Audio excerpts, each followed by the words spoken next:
Hey guys, and welcome to another episode of Let's Max Warframe. Today we're going to be taking a look at a weapon I actually did as my first ever weapon review on YouTube. It's not a particularly great video, the quality is pretty rough and the audio is terrible.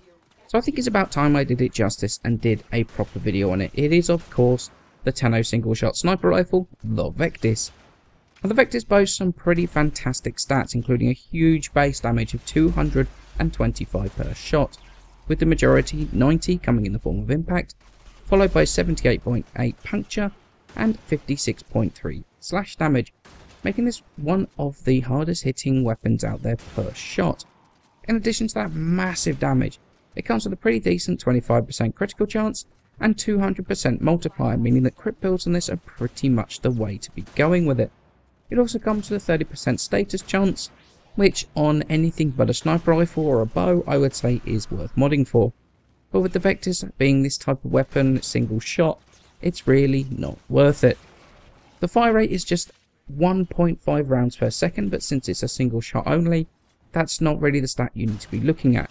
It's the reload time of 0.9 seconds, which is extremely good.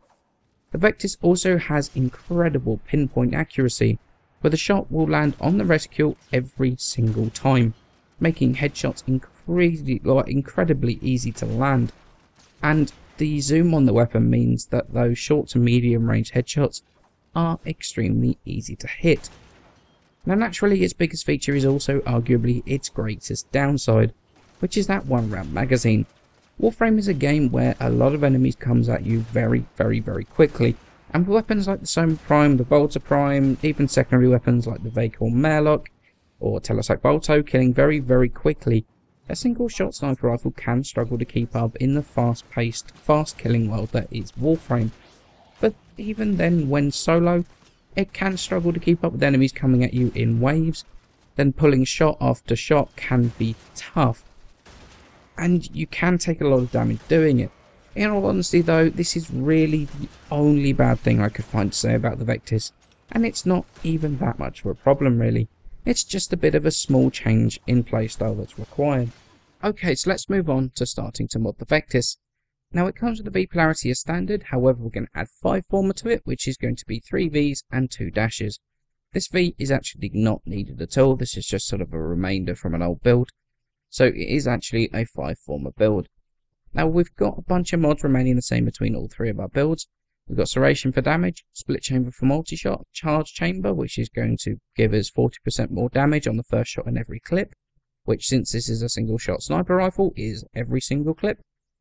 We've got Point Strike for critical chance, and Vital Sense for critical damage.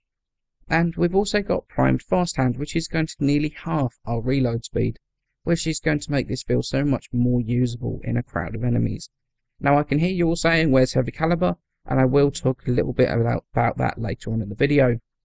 Now we're going to mod for the really heavy units in each faction, so we're going to go with Stormbringer Hellfire for the Grineer, for things like the Bombards, and for the Corpus we're going to go Cryorands and Stormbringer for Magnetic, and in the Void Stormbringer and Infected Clip for corrosive damage if you're not running corrosive protection.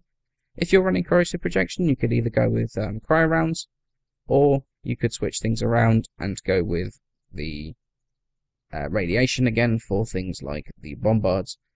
Pretty much this is going to come down to personal preference, which you prefer in the void. Definitely it's either going to be viral or radiation if you're running corrosive protection. If not, then corrosive is definitely going to be best.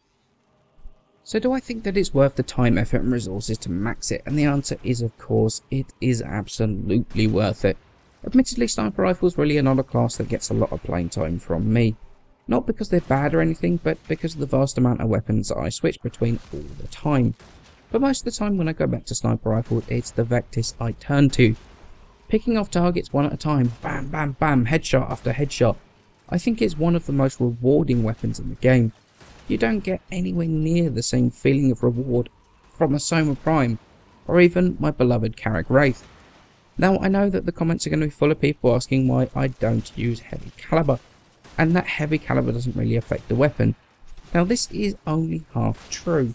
Heavy caliber barely affects the initial shot that's fired, and that means that it will always be pretty much dead accurate. That is very true. However, this does not extend to the multi-shot, which it does affect heavily, meaning that at mid to long range, actually landing both the initial shot and the multi-shot on the head is very unlikely. I however use charged chamber for the extra 40% bonus damage, plus the fact that I know that 99% of the time the multi-shot is going to follow the initial shot right into the head. 2 shots hitting the head for that extra 40% bonus way outweighs putting the heavy cal on there and only hitting with one of those shots. I know that if the stars align and both the heavy cal shot and the multi-shot hit, then it's going to do way more damage, but I go for reliability, not for potential. And this is exactly the reason that I don't even use heavy caliber on bows at all. It's exactly the same reason as this. Having them both on target, especially the head, is always going to be one on and one off target. So this is the Vectis redone, my first ever video on YouTube, brought up to date. Hopefully just in time for the rumoured Prime version coming in the very near future. The king of snipers and a great alternative for the bullet hose weapons that we normally use. Worth the former, worth the playtime, it's a bunch of fun and it looks and sounds fantastic. Okay, so sorry this is a little bit late with the XCal video taking way longer than anticipated, especially after so many changes, so many hours of testing. I didn't get around to announcing the winners of the Platinum from my loadouts video. It was a great response to that video, and I learned one very important thing, that no matter how much we talk about how imbalanced things are, and that some frames are useless or not worth it, or weapons, whether they're worth it or not, the massive variety of these frames and weapons that people mentioned in that video was absolutely incredible. And honestly, that was what I was absolutely hoping to see. So now onto those all-important Platinum winners, which are Aroxz, DreddHound and Dixchat. You are all winners of a 75 Platinum code. Congratulations to you three. Now, if you can send a message to my YouTube channel, we can sort out getting those codes sent to you. Now this will not be the last codes I give away in my videos, so please remember to leave a like and subscribe for more content, and I shall see you in the next episode.